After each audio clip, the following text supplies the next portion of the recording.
Welcome to Chapter 9, Conversion Optimization. Now, it's one thing to have a website ranking in Google. That's 50% of the battle. The other 50% is converting the traffic into leads, aka phone calls or opt-in forms. What you need to focus on most importantly is how to convert the traffic that hits your website.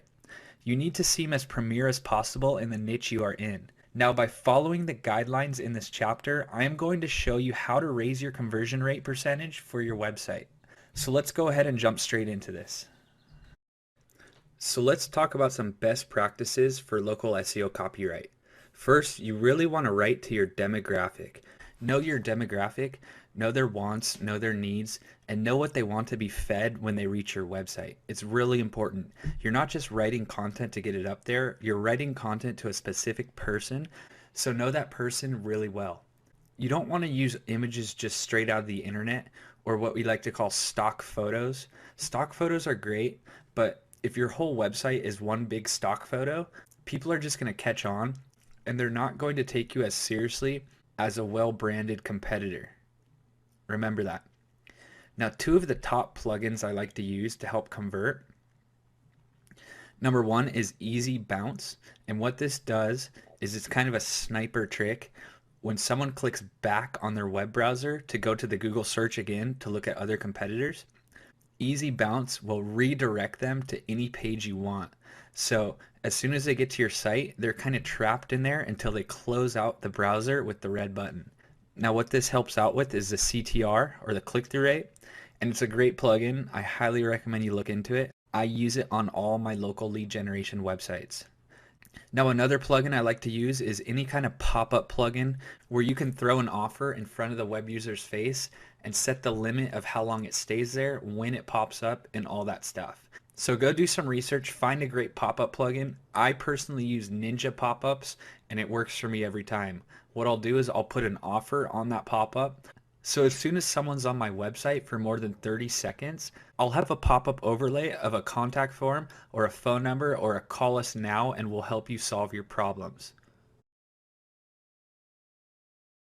Now for call to actions, you want to make sure that there's a call to action on every single page of your website. That's very important. If someone lands on some random page down the line, you want to make sure that it's so easy for them to call you or leave a filled out form to reach you at. Now all on-page elements of the website should be easy on the eyes. And what I mean is you should have a really good sized font. You should have a good branded color on all the headers, H1 tags, all the footers, all that stuff. And you also should have a unique Google font. You can download the plugin WP Google Font and pick out a font that looks different than the standard Times New Roman and all that stuff. I use it for all my websites as well. You also want to make sure that the images you are selecting for your homepage and your content pages all pop out. They're not just standard stock images like I stated earlier in this chapter. So do some research, find some great photos, and make them pop.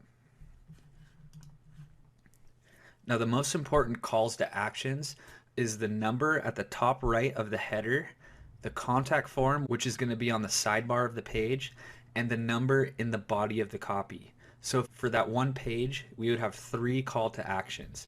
So this just means there's 3 times more of a chance that they're going to either call you or opt in. So remember that, have a heavy call to action on every single page. And lastly, I just want to caution you again about the Contact Form 7. Now what it does, it's going to load lots of extra JavaScript on each page and slow your website down. So when you're using a contact form on the sidebar, really think about ways you can avoid using Contact Form 7. Now thanks a lot for listening to this chapter. It was kind of short, but I'd really just wanted to emphasize how important it is to have a good call to action on each page of your website.